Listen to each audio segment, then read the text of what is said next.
Pangum langaya te girim yat kripatamaham bande Paramananda Madhavam.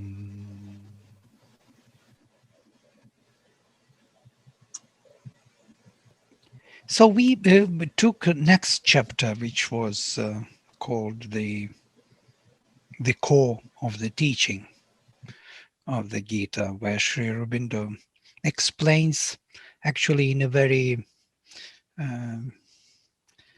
clear and logical manner, the continuation of the first three chapters.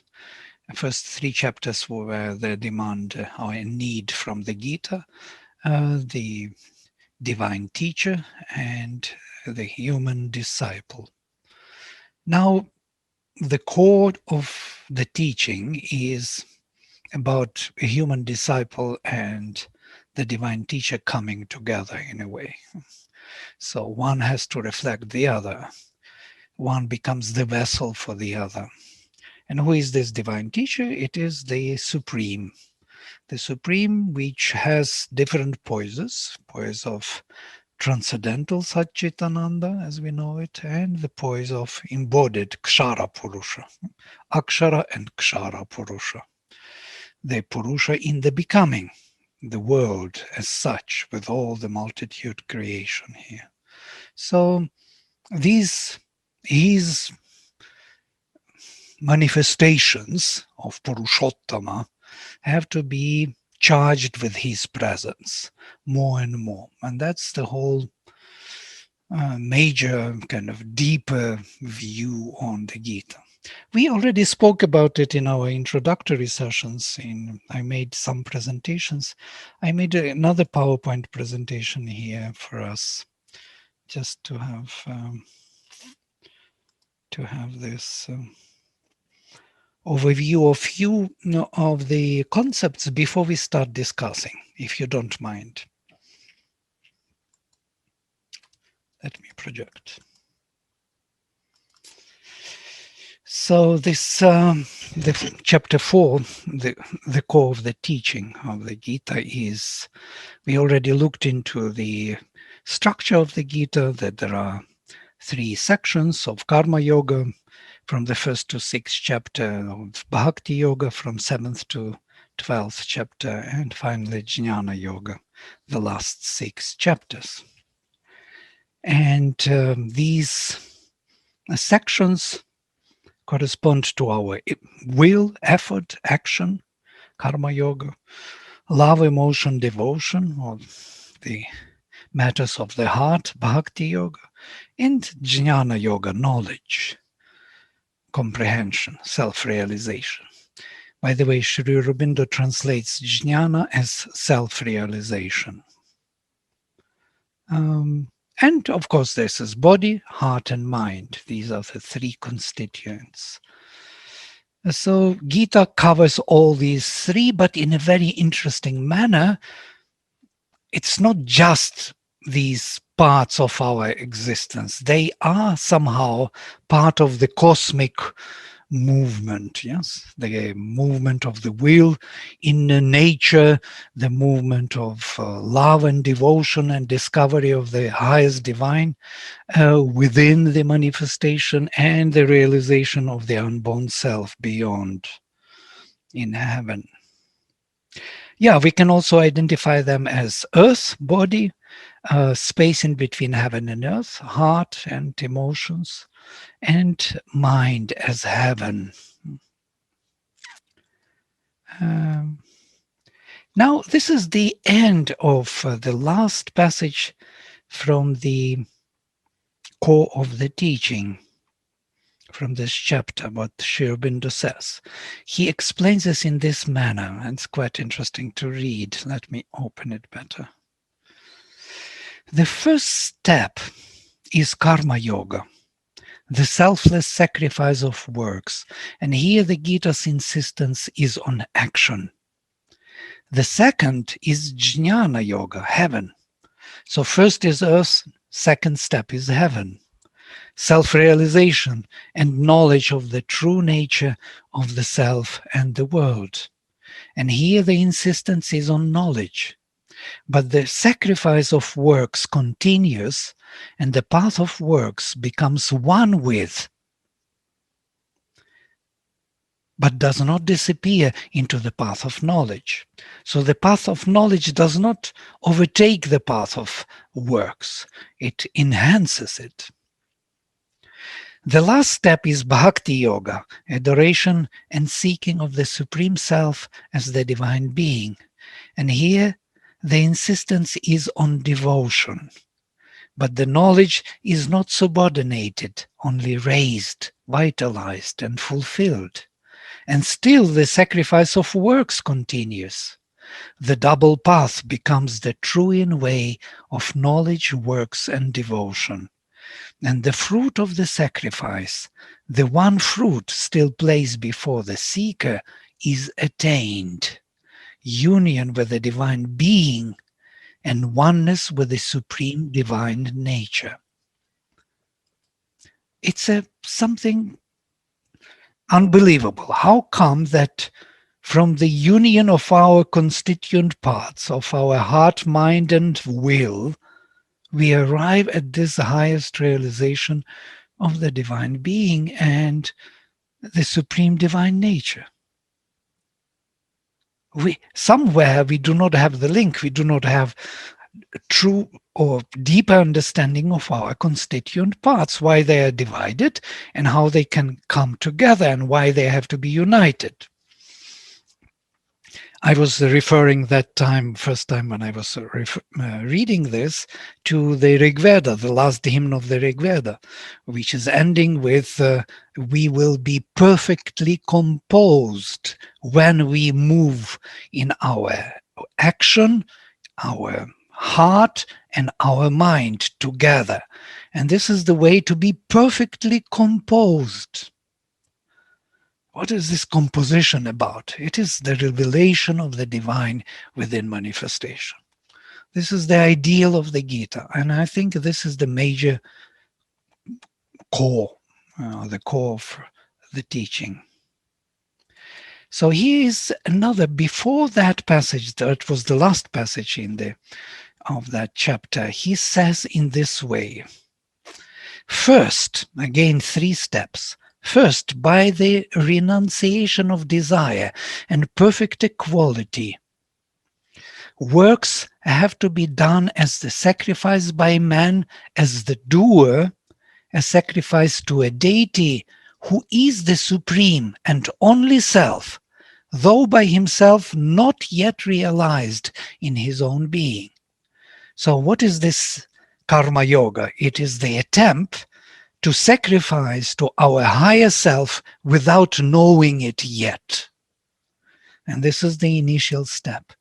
We take it by faith. We believe that it is there. We don't have it yet. None of us realized our higher self yet. Maybe some of us silently enjoying it. But in general, 99% we are people who are seeking to realize our higher self, our divine being within us. And that is the karma yoga. Secondly, not only the desire of the fruit, but the claim to be the doer of the works has to be renounced in the realization of the self as the equal, the inactive, the immutable principle, and all works, and of all works as simply the operation of universal force, of the nature soul, prakriti, the unequal, active, mutable power. Now, the realizations which he offers in karma yoga, they are step by step. First is the renunciation of the fruit of action as the motivation, because every time we are motivated to realize something as a result, we are motivated by the desire, and the desire becomes our drive, our engine, which is leading us away from ourselves, veiling our own deeper true self-existence. So renouncing the fruit of action psychologically, we become free from this urge of realizing the desire. But then we have to have an equal attitude to everything what is happening to us. Equality, equanimity. Samatvam yoga uchyate, as he says in the Gita. Samatvam, the equality, is called yoga. That kind of renunciation which has to take place in every possible approach to activity. So we renounce the preference for modalities of activities. We do not choose this way or that way. We choose whatever way comes to us and learn to be equal in whatever application of our disinterestedness to the activity. It's not totally disinterestedness, and Sri Aurobindo speaks about this. It's an equality. But disinterestedness, udasinatvam, is part of this process. To kind of, you are seated above, as it were. You are raised above. You're looking from above. You realized your, so to say, a poise of witness, as it were. So these two, renunciation from the fruit, the driving agent or the desire, and renunciation of the modality of action, equality, are preliminary steps towards the final renunciation oneself as the doer. One realizes that nature does everything. She moves her forces through all of us. We are like puppets in her hands. She's doing whatever she is to do, and she will be doing it in spite of us. And this is something interesting, this realization that the nature does everything, and we are only unborn self witnessing what she does, is first liberation, real mukti or moksha. Separation of Purusha from Prakriti. Purusha gets his own existence, his own awareness. And Prakriti is doing all the works. He observes it, witnessing it from above. So this is second. It's not only the desire of the fruit, but the claim to be the doer of works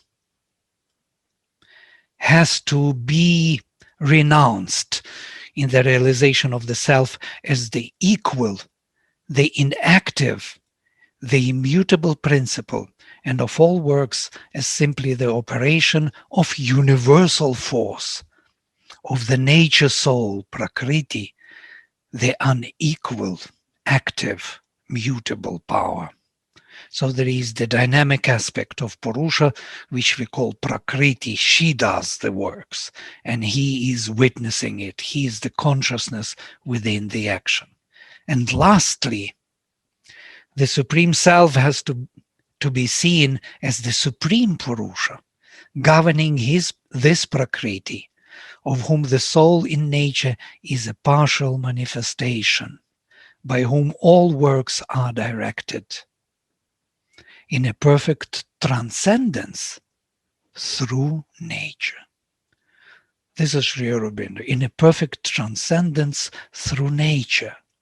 To him, love and adoration and the sacrifice of works have to be offered.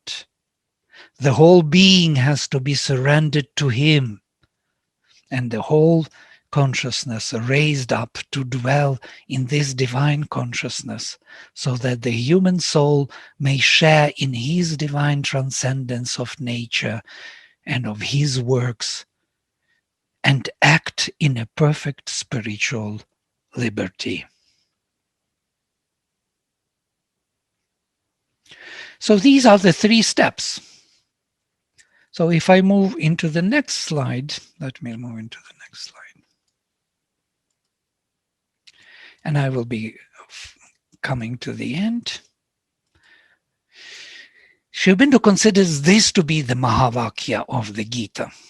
I'm making everywhere shortcuts because I want to make this presentation very brief and then to have discussions with you. Mahavakya of the Gita is given in this way, these 3 shlokas. Sarva guhyatamam bhuyah shrinome paramam vachach ishtosi me dridhamiti tato vakshyami te hitam. Further hear the most secret, the supreme word that I shall speak to thee. Beloved art thou intimately of me. Therefore will I speak for thy good. Manmana bhava madbhakto madhyaji mam namaskuru mam evaishyasi satyante pratijane priyosi me.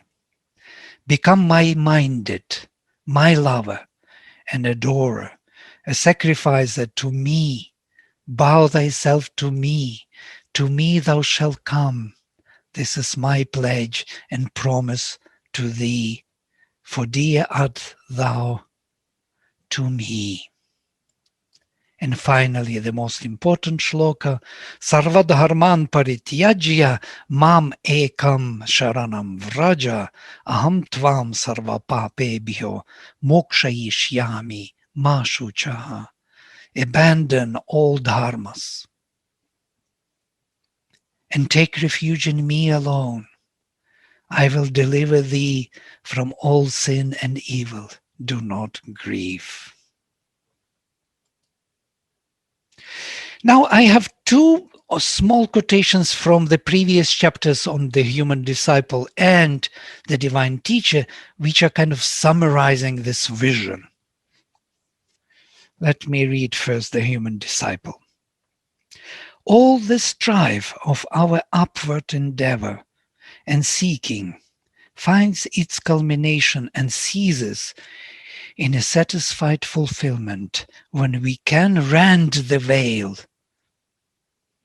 and get behind our apparent self to this real self, capital S, can realize our whole being in this true Lord of our being, can give up our personality to, and into this one real person merge our ever dispersed and ever converging mental activities into his plenary light, offer up our errant and struggling will and energies into his vast, luminous and undivided will.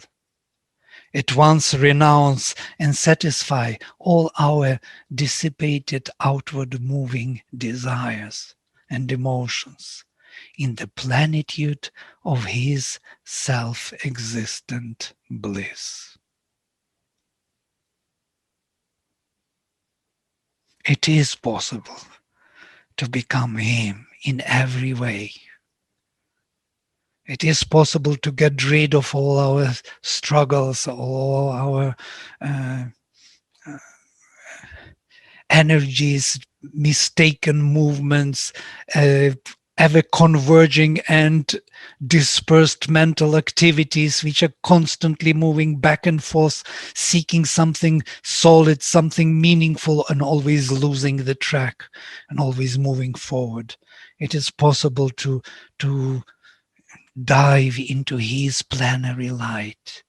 It is possible to give our will, which is constantly seeking and struggling with its energies, to his luminous and undivided will, that it will be settled within us.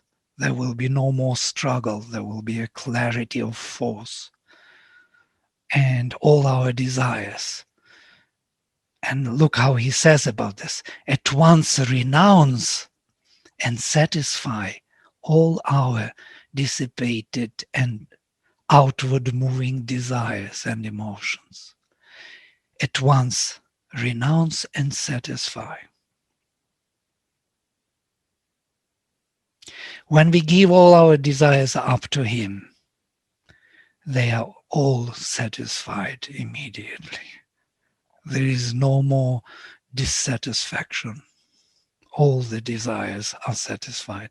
And about this, the scriptures are talking all the time, that when we realize the divine, all the desires are satisfied. It's an experience. We do not know it, because if we would know it, we would be not in this classroom, I guess, not in this session.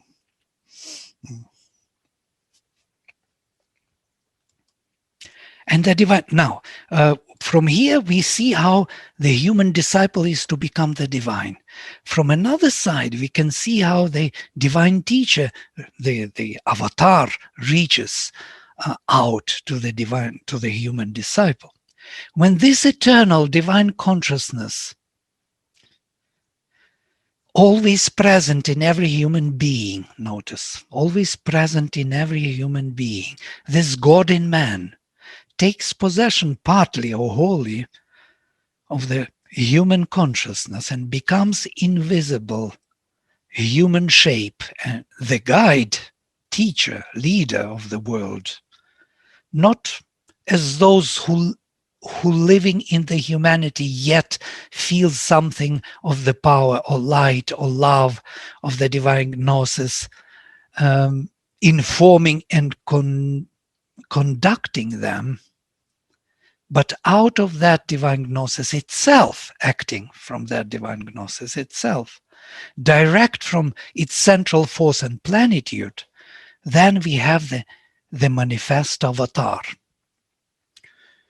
Avatar who is conscious of his divinity, who acts from that consciousness, from the central consciousness. The inner divinity is the eternal avatar in man.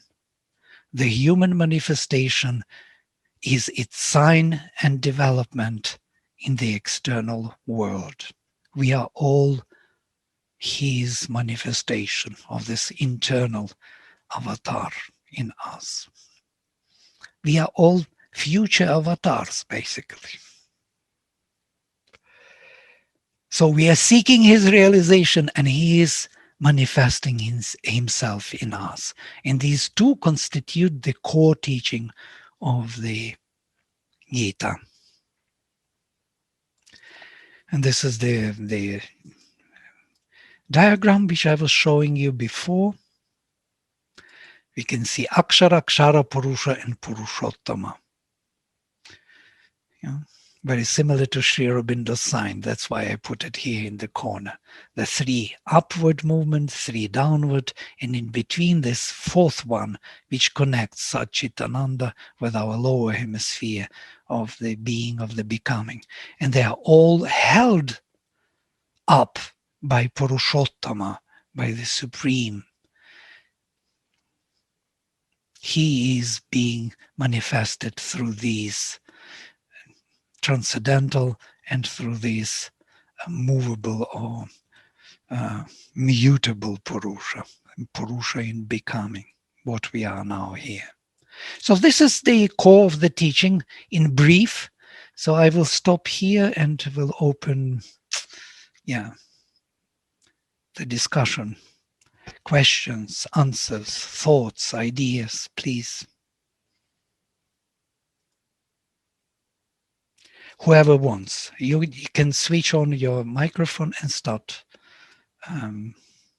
saying something. I don't need to see you. I'm not organizing the discussions. Please go ahead. I can try, Vladimir. Yeah, please go ahead. I did read some of Aurobindo's texts and was fascinated with equality. It's not about getting better or worse. It's about bringing better and worse closer together, he mentions. And this whole notion, he went on about morality too, because it does appear we're not escaping morality in the Bhagavad Gita. In a sense, it is a vehicle. But he spent time saying it's not the morality of you better be good. You better, or Santa Claus, you better not pout, you better not cry, you better be good. I'm telling you why. It's not that. It's a radical self-inquiry of what is my morality. And you can't answer that for me. I can't answer that for you, so to say. We can help each other. Maybe it's fascinating to me. But I do, in fact, have to take responsibility for it at some point. Who am I? What is right for me? What moves me higher or closer to this inner journey? I wrote down that it's that secret. Not only is it secret, it's hidden, and then it's most secret. And which raises the question for me, can I do it alone? You know, this kind of contradiction where I am everything, and yet here's this teacher and the disciple, and I'm caught initially in the surrender saying, I think he says that with that Kurukshetra, like, oh my God, my ego can't do it. And there's just this terror, and I'm alone, help. And then the help comes. But so that morality, can I do it alone? And do I, you know, and the surrender, they're all themes to me. I think I'll go on there. I picked up too that, yeah, it's the doership has to go. Oh, and I did have a friend, and I'll quit with this. I was he took me to a Rangers ice hockey game in Madison Square Garden, and he was a yogi, and he invited me, and it was very nice. And he looked at me at one point and he said, Bill, I haven't had a problem in years. And an arrogant thing to say, I thought. And then, but his state was so love-filled that I immediately got it, that he was actually telling me the truth. That he had gotten to a point where he couldn't find a problem if he even went looking for it, so to say. It was a beautiful, beautiful spiritual kind of awakening and statement to me. So I can be free of problems for 15 minutes in the morning and then pick them right back up before lunch.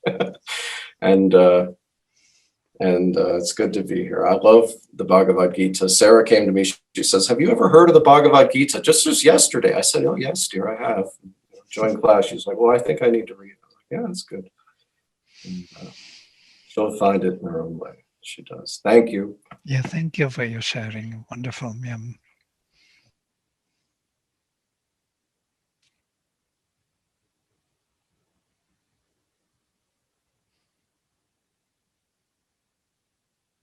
Yeah, you're welcome to whoever wants to say something. Yeah. Yeah, I want to say something. Yeah, thank you. Thank you for that. I have a struggle for years. You know, I lived, as you know, in an ashram in Brazil, Sri Aurobindo ashram in Brazil for 2 years. And there I seemed, because I was within a monastic setting, I seemed to understand things which I don't that well now in terms of this. Like, I love the words of Sri Aurobindo and stuff like that, but always the question for me is how, you know, like how, like, for example, you know, you all know I practice within Zen tradition. So in Buddhism, they say, okay, you know, like practice. They don't talk of meditation. They talk practice, and that will calm your mind. And that calming of the mind will help you to understand, you know, what you are, kind of thing. And I feel that, yeah, it has helped me to understand much more than I did. You know, I don't have neurotic suffering. I do have problems, Bill. I do have problems. But I don't have that kind of neurotic suffering born of dissatisfaction with my condition or with my life or stuff like that. So for me, the issue here, and I could almost say, Vladimir, that I'm turning, like, this is a very, very important issue for me. It might sound a little bit banal, but it's not at all. It's like the words are wonderful, the vision is wonderful, and how? Yeah, so that's what I'm sharing today. Thank you. Well, this is the most integral and the most fundamental vision of realization, which was so difficult in the past that Vedic rishis had to leave it behind, unfulfilled, because the humanity was not ready, as Sri Aurobindo says. one thing is to, to drop the whole nature, focus yourself only on that transcendental something, and neti, remove everything and go to that, and neglect your nature, neglect your body, neglect your surrounding, business, food, become ascetic, focus, willpower, one-pointed will, and you go there, sit in the cave for the rest of your life and realize something which is beyond nature, and disappear in it, burn all the bridges and disappear in that beyond. This is an escape, as Sri Aurobindo calls it. An escape brings not the victory and the crown. We came to this world to do something. This world is meaningful. It is in becoming. It is something to become. It's in transition, in constant flux and transition. That's why everything moves. Nothing stays static. But the consciousness grows, either grows or diminishes. So this growth of consciousness in this transition, yes, it's not for very impatient people. Yeah, why don't we get it already? We should be there already. No. We are just at the beginning of this path. And the one who discovered that joy of the divine, even the idea of the divine, the truth of the divine idea even, will be happy even in this transition, because he knows that it is true. The truth is not just the word truth. It is really true, And when you realize something is true here, you really want it more than anything. And that want itself is fulfilling. As Mother says, so what? There are so many obstacles. You will have your aspiration. You will have your consecration. You will have all those movements which are igniting and making meaningful your life. Yes, we are far from the final result, but we are on the way. And we chose this way. Well, once you know that this is the only way, you can't really say no to it afterwards. Thank you so much. I thank you so much. Yeah, this is wonderful. In one of Sat Prem's book, I think The Mutation of Death or something like that, at the beginning, he has this little line, which I have decided I will make it my intention for the new year. And I think it relates to what you're saying. May my aspiration have the power to reveal what is hidden and to manifest the unexpected. I think that's a wonderful New Year's resolution. Yeah. Thank you. Yeah. Thank you. Can you hear me now? Yes. Okay. Well, yes, Robert. Thank you so much for that exposition. I think looking back on the journey we all seem to make, we have this little flame of aspiration, this search for something. And what is so beautiful about the last Mahavakya in this chapter is that Krishna says that you are dear to me. And I think as we go on the path, we realize that the divine is making more steps towards us than we are making towards him, because that is the truth of our nature, and that is, he's there to help us. And I think sometimes we say, well, how can I do this? I've got a problem. How can I solve this problem? This is very difficult. So you ask him for help. This is what I think I mentioned. I was in the ashram, and this is what the mother was for me. She was someone who I could ask silently for help. And the help came in various ways. I mean, not always, but it was a growing thing, and it is a journey, and the help comes from. I mean, we're all in this together, so the help comes from all sides. It might not come from, it might come from a circumstance or an individual, but in some way it comes, and you think, oh well, that was the way I meant to do it. That's the thing I meant to do. So the divine's love for us is just it's just wonderful, and it keeps you going, and it works. Yeah. Absolutely, it works regularly, and once we start receiving and using the help which the divine sends, that grace for its own purpose, when we invoke grace for something and it comes for that purpose, it has to be used. We must use it we have to bring it into our life, not just to receive it for our kind of state of, bringing peace into our mind and some light and bliss, and then do something wrong. We have to allow it to act through us. And then this awareness, this receptivity will grow in us. We will be more and more receptive and see that actually the divine grace is everywhere, in every smallest details, in contacts with people, with meeting people, with not meeting people, with becoming sick, with becoming healthy, everything, everywhere. There is a constant help on the way, once we are aware of it, yes.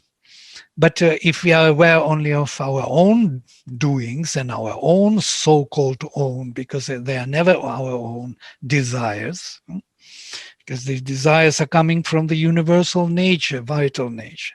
They are everywhere, the same. They are not different for others than for us. These are waves of those waters, of those streams, of those oceans, which are, we are like fish in the water. And of course, we are drinking that water, and all those desires come into us. But when we consider them not to be ours, and we redirect ourselves for the grace and make that ours, then the situation changes, and those desires are no more prevailing in our life and no more torturing us. They're just some small disturbances, and that's it. Vladimir, hi, this is Ashish. Yeah, hi Ashish. Well, we cannot see you. Are you visible? I am kind of, yeah. Okay. So it's early morning my time, and just sharing my realization, and it's a bit of an anecdote. So I hope you will permit my lightening the atmosphere. So when I was young, quite young, we used to go to this homeopathic doctor for our ailments. My parents believed that it was a more holistic treatment. And for those of us who've not seen homeopathic medicines, they are like small white round balls about 1 millimeter in diameter. And they are put in a small glass bottles, and the doctor would prescribe a dosage. And they would make those white balls depending upon the diagnosis, and that would have elements that can help cure, whatever are the symptoms. And my complaint was that I had examination fear. Education system in India can be very onerous and very demanding. So before my, the final exams, I used to worry a lot. My throat used to parch, and all kind of things used to happen. So my parents decided to take me to that homeopathic doctor and ask for medicine so that I can be more calm in my studies for the examination. And as it was, we went one evening and he asked what the problem was. And I said, I have this examination fear. And he said, you haven't prepared. I said, I have. And then he says, why are you nervous? I said, I don't know, but I have these funny things happening and it scares me. So he heard me patiently and then went inside his room and came back with a small glass bottle with lots of these sweet white round balls, which were medicines. And he says, take 2 in the night and 2 before your exam in the morning, and do it for the duration of your exams, which was, I think, 3 or 4 days. So I was very happy. I took the medicine, and somehow the symptoms were not there anymore from the second day. So after my exams finished, I came back to him, and he asked me, how did it go? And I said it was magical because the medicine worked. And every time I take that medicine before my exam, my fear disappeared and I could go more confidently. So can I have a subscription? So he said, sorry, but you have to come every time. I don't give subscriptions. So I said, at least can I know what was there in the medicine? Oh, he said, yes, sugar. I said, excuse me? says, just sugar. So I said, but why did you give me sugar? You need to solve my symptoms. He said, you weren't looking for a solution. You were looking for medicine. So I gave you medicine. And that was the end of my examination fears. So the reason why this came to my mind also was twofold. That one, sometimes we don't know what we are asking. We may be asking from, getting rid of suffering or some sadness or some event that's going through. But in the broader scheme of life, that event may have a significance for which that suffering is essential. And looking back in my life, I've had some very difficult experiences. At those point of time, it was almost end of the world for me. And I really did not know how life would carry on. But 10 years later, they have been pivotal in my life, and they have influenced the direction. So if I had escaped from that suffering, I would not be where and what I am. So at times, we are confused about what to ask. Second, we may not be ready to receive, and that goes back to the chapter on human disciple. If I'm not ready to receive, the solution to my problems, and if I'm only ready for sugar-coated medicine pills, sometimes that is best in the context, and that has a better result than what I was asking in terms of a solution. So that just came to mind. I thought I'll share. Thank you. Thank you. Yeah. It's we have to be careful what we ask. As Mother says, some married couples come to her and ask for blessing. She says, if I give you blessing, you have to be ready to receive it. So that would be the truth, and then it might be the end of your marriage. So better not to receive my blessing. Yeah. So no, I'm exaggerating. She didn't say that. She said that you have to know, you have to be absolutely sure that you are adhering to the truth, you are clinging to the truth. And then, of course, blessing works. Yeah? If you are ready to receive the truth, whatever it may be, then you are ready. But if you want some particular truth, some part of it, then it's something else. Then maybe we are not ready totally yet.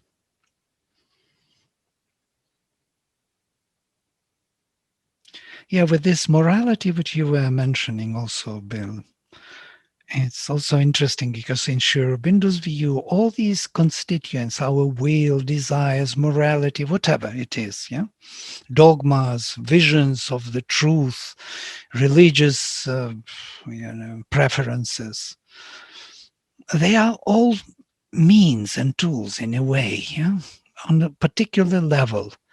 And they are all, so to say, embraced and incorporated into the deeper self, into the Purushottama. Purushottama holds these, and through them we can see his presence. Or we may insist only on that particular form, on a particular morality or particular duty. I have this duty, Then we don't have that deeper presence of him within this duty. But he is there within that duty, only not in that mental, fixed and radical form of exclusive form of, if I am a soldier, I must shoot every enemy, yes, because I was given the order. I lose that deeper presence in me, and then I don't see what is right and what is wrong, and I abuse the duty. And many people go for this duty for the sake of abuse, actually. They use the idea of dharma to really abuse dharma, being greater dharma. Yeah?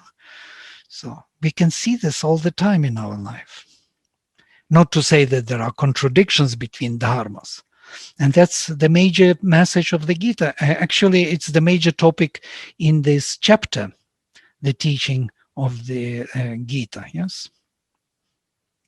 The core of the teaching, this chapter. He speaks about duties, how they are contradictory, how we choose from the Gita what we want to see, Some people would say that Gita is about the duty, about the disinterestedness in the action and the duty. And there are many people like this who are speaking about Gita in terms of duty. Kartavyam karma, the karma which is to be done, and you have to do it. If you're a teacher, you have to teach a student. And there Sri Aurobindo is joking in a beautiful way. If the duty should be the everything, then Buddha has to return back to his palace and to become a king, and not to, to become the Buddha. And so on and so forth. This is Vivekananda has to drop everything and run back to feed his mother because his mother suffered. They didn't have enough money costs. But what about duty, he says, to the transcendental? And this is also interesting. Don't you have the duty towards the transcendental to drop all duties and to discover the divine? It's also one of the duties. So there are many duties and they are all contradictory. But we can find in them the presence of the Supreme. We have to find the proper place and time for them, proper application for them. And for that we need this poise, this presence of the Supreme within us when we do those duties. Right, some other ideas, thoughts about... So it is possible, what Sri Aurobindo says, it is possible to live the conscious, different type of life in every action, in every feeling, in every thought, and that it would be charged with the divine presence in us. And it changes the quality of our life. It brings the delight into our existence. Delight into everything, and not only good things but also bad things look very different. They are not anymore bad. They are just the circumstances which we are in to manifest more and more light and truth. And, there was a story. Yes, Marta. I'm sorry, I would love to hear your story. Definitely. I can save this comment. I was just, well, thank you. I think there was a lot to reflect on in this chapter about personal responsibility, because we learned that Prakriti is the doer. Nature acts through us. We are not the doer of our actions. So I thought it might be interesting to explore the implications of that. Because we know that Arjuna is not considered to be the slayer of those who he is going to slay. It's the divine who's acting through him, because that's the way it's all destined to be, for the background reasons that we understand. But this sense of things being in a way predetermined by our natures is complex, and I'm not fully resolved in my own thinking about that. That's, I guess I'll leave it there, because I think it's very, very subtle and very complex, and we have responsibility for our actions to some degree, but then if our natures are determining them, and the divine made us what we are, that's another layer to it. Right. No, it's a beautiful contradiction for the mind, of course, because truly speaking, when I started to think, when we choose something in nature, whatever we have to choose, we have choices, yeah, and we choose one choice against the other. So the set of choices is already prepared by nature. And predetermination of our choosing is already made in some way. So I can choose only that which I am predetermined from the choices she prepared. So that is the illusion of my individual will, illusion to a certain degree, of course, because it's never totally an illusion, because behind there is a will of the greater being, which wants this play with me, with my will and this nature to take place. And he wants, so to say, I speak on his behalf, not very fair, but I would just, it's just the language, that he wants me to realize that actually there is his will. And I can prepare my will and give it, merge it into his. And then there are no boundaries. All this, what I consider to be good or bad, can be just the opposite. And not necessarily that what I see and what it seems. Because I do not see the whole picture. I do not see where it leads, what is next, why this happening now, why that Second World War had to happen. Who could have told us that that was the only way out? It was a disastrous war. And it was necessary. As Sri Aurobindo explains, what the material, that is the approach of the divine. The material is very rough. It needs a little, acting upon it to make it softer, to make it more receptive of the divine values. And look what happened after Second World War. Such a long and prosperous peace, with a huge and very rapid development of all technologies, humanity, human unity, and so on. EU, it was really very interesting development after the Second World War.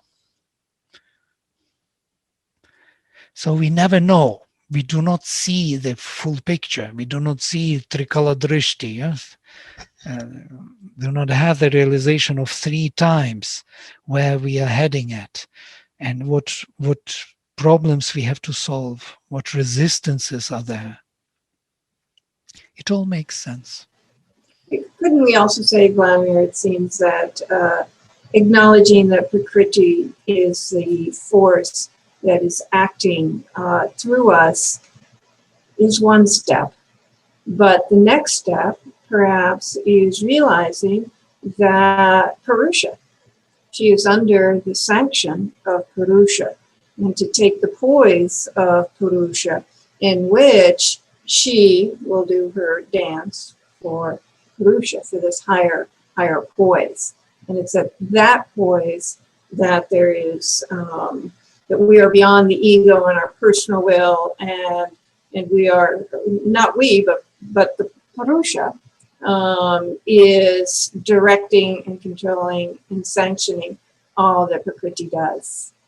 I mean, to me, at that place, it's a little easier to understand, because Prakriti isn't just on that force, or that energy doesn't have to be, and doesn't have to be a blind force, right? It can be through a higher consciousness and a higher direction that's acting behind it and supporting it. Does that make sense? Yeah. Basically, you are describing what Sri Aurobindo says about the 3 major liberations in his yoga. Yes? The first liberation is separation of Purusha from Prakriti. That is what Karma Yoga leads us to, that I am not the doer, the nature is the doer. I am observing nature, witnessing that doing of nature through 3 gunas. It is only gunas rotating in gunas. When I am lazy sitting, I am also doing something, or I am running, I am doing something. These are gunas rotating, but there is consciousness in me which is observing. Now, once I realize that consciousness, I'm never looking at Prakriti the same way. I see that she is the executrix of everything here. But after some time, I notice that I'm not only the observer, Sri Aurobindo says, but I'm also the witness. He's not only the observer, but he is also the sanctioner. He sanctions the movements of Prakriti. He is Anumanta. He sends Anumati, the support, the grace, the answer. There is a call and there is the answer. And so Prakriti as if offers to Purusha something. Can I do this way? Would you like this to be this way? And he would say, yes. And then she does it happily. And then he says, no. And then she stops doing it. This is how the sanctioning is a kind of in a primitive language happens. So she's constantly appealing to him, calling to him, proposing to him what to do and how to do it, and he has to give his yes or no. And from this yes or no, many things depend. By the way, in this yoga, in integral yoga, Sri Aurobindo says we have to have that power of Purusha to say yes or no to the Prakriti. Because without this power, we can't do much. Prakriti will be going on with all kind of forces, desires, vital, lower, higher, mixing, trying. She likes to experiment. There is no problem. She has no time frame. She has all time for herself. She can enjoy her creation forever. And for him, of course, so that sanction is important. Yes or no. If we get that initiation, he says it can be gotten by initiation or by grace. If we get it, that possibility of Purusha's will of Purusha. And then this third step, we realize that he is not even Anumanta, the sanctioner. He is also the Ishvara, the Lord. When he takes into his hands the whole Prakriti, and she is no more Prakriti, she is his Shakti. She is his direct power. And there is no more division on Purusha and Prakriti. There is only him everywhere, acting, living, experiencing, loving, enjoying. So this is the final say. This is the aim of the Gita. This is the aim of integral yoga. And as you know, that integral yoga is based on the Gita totally, on these three major yogas: karma yoga, jnana yoga, and bhakti yoga.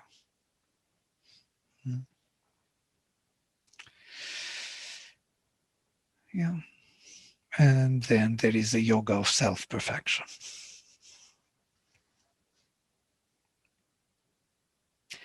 Great. If there are some other thoughts or ideas, please. No? So, sorry, Ashish again. So I think this is also the reason why the world continuously evolves, because it's in some ways, and maybe at a risk of oversimplifying, it's a dynamic, self-adjusting system. So if I don't do something, then something else steps in to change the course of the world. So I'm reminded of Jacques wanted to speak. He could not talk. Veronica picked up the phone. They had a conversation. This was completely unplanned. So if it was a computer system, it would have crashed. But our ecosystem continues. Probably they'll have another conversation. The dialogue may grow. Jacques may acquire new skills. So it's subtly, without causing disruption to the overall group, it's triggered an additional dynamics which may cause further implications going forward. So that's the beauty of the way this consciousness and the world interaction is designed. So when we think we are not acting, there is something else that fills the gap, and that makes us progress, or that changes the course of evolution at a macro level. I don't know if I was clear, but yeah. Very Thanks. nice. Very nice. Thank you, Ashish. Yeah, it's a nice example of unexpected and it actually creates the curiosity. What story would you like to say? So we will be waiting for this story next time to hear. So it's wonderful. Vladimir, you just something that I thought about that I don't know how to fully relate it to, but you said there's the third step. And I thought of Alcoholics Anonymous, the 12 steps. And the third step being made a decision to turn our will and our lives over to the care of God, as we understood him. And I thought about the Bhagavad Gita, and because I grew up around the 12 steps as well, and in my family, and it's a crushing crisis, a powerlessness, a hopelessness that can't be dragged on anymore, and an insanity, a failing. The enemy's not out there. It's in my own head, so to say. Absolutely. And a surrender and a needing and an asking for help and a realization that only a spiritual solution will come. So it's fascinating how these themes show up as archetypes in different spiritual movements. Maybe they're all the same. Who knows? But I was contemplating that. Not that we need to go study the 12 steps, but the whole Arjuna and grace coming in, and community, sangha, teachings,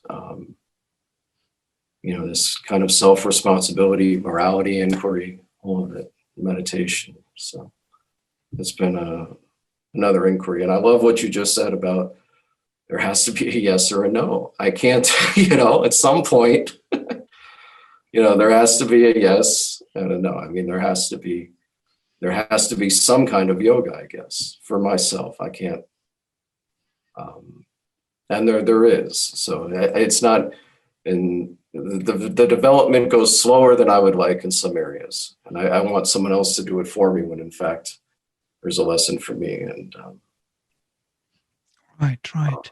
And we are complex beings. We are not just one thing which can decide. There are many selves in us which pull in different directions and have different agendas. And of course, whenever the one witness or that alertness in us becomes weak, then we immediately get those other forces in us. And that's what you were mentioning. Powerlessness is from that we are occupied by other powers, which kind of rule us as if we are nobodies, like a kind of adhars. We are the vessels occupied by other powers, vital powers. And that's the problem. Then we have to cleanse that, to cast everything out, or let them be and without any influence on us, and find our own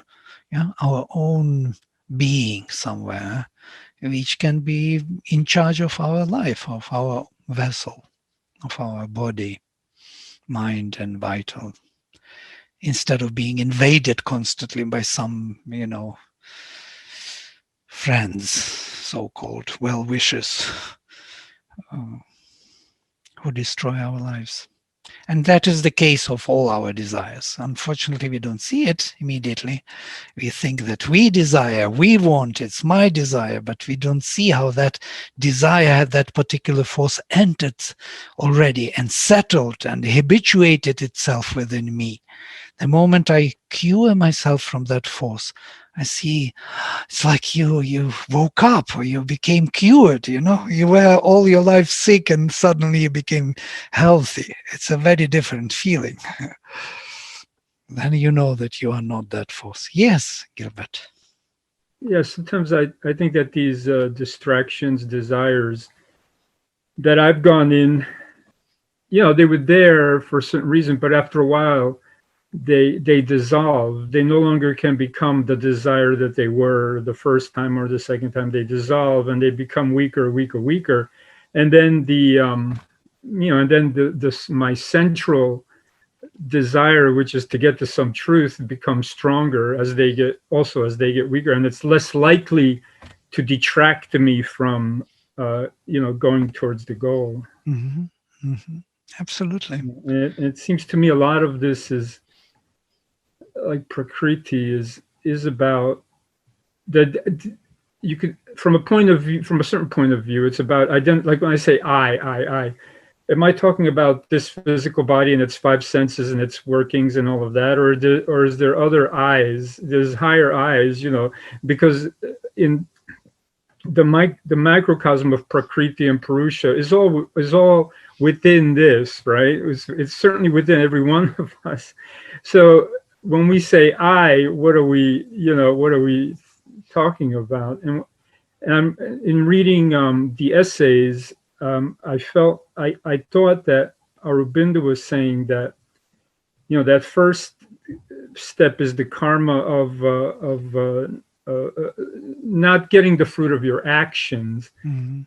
And then the second step is also recognizing that you're not doing the actions. And it seems to me that it helps if you're going to get the fruit of your actions, it's like making a good argument for the fact that you are doing the actions. And if you're not getting the fruit, so it seems to be working together that way. Anyway. Yeah, absolutely, absolutely. This is the steps of the same system to get out of this, the involvement in Prakriti, thinking that I am Prakriti, so to say. Whatever she offers, whatever the forces are there, it is me, myself. It is in some way myself, that Prakritic self, so to say, transitional self, instrumental self, but it is not the central self. It is not that which is conscious of these instruments of knowledge. We have to find the one who is conscious. When we say I, usually for the mental beings, it is that Manomaya Purusha I, and the mental I. The one who observes, who says, now I'm thinking this, now I'm seeing this, now what should I do with this? How could I react to this? This is him, Manomaya Purusha, so to say. But behind him, there is the witness, the Purusha, who is not Manomaya, who is unborn self, and who is using this Manomaya Purusha for himself also, for his own sanctions. And there is a lot of truth going through that Manomaya Purusha at the same time, though it is already narrowed down to certain kind of Prakritic movements. So, and using thoughts, dogmas, using chitta, using habits, using memory, all that, what is constituting us as I. Well, this is, we are entering into the yogic psychology of interesting topics. Maybe we could discuss this later. What is this I? And there are several I's. By the way, you can shift from the mental I to the vital I, which is very different I, and you have it also within yourself. It can be a very nasty I. And then you can become very physical I. Like, oh, my body, this me, kind of feeling everywhere, this kind of pain or pleasure or this and that, and becoming very childlike within the physical, very small being. When we go to the doctor, to the dentist, there that I comes. It becomes very different I. It's no more that I, thinking I. It's that small I which is afraid of everything. So we are complex beings. And that is the beauty of this, because the presence of the divine can embrace all of them and shine through all of them in a way. And that is something, the secret knowledge, which we can try to embody in our life, I think. Gita can lead us there. Great. All right, we can stop here for today then. Yes, if you don't mind. Charles didn't say anything with Teresa. Usually they say something. No? Great. Okay, then I will close at this with a mantra. Om Sarve Bhavantu Sukhinah Sarve Santo Niramaya Sarve Bhadrani Pashyantu Ma Kaschit Dukkha Bhag Bhavet. Om Shanti Shanti Shanti.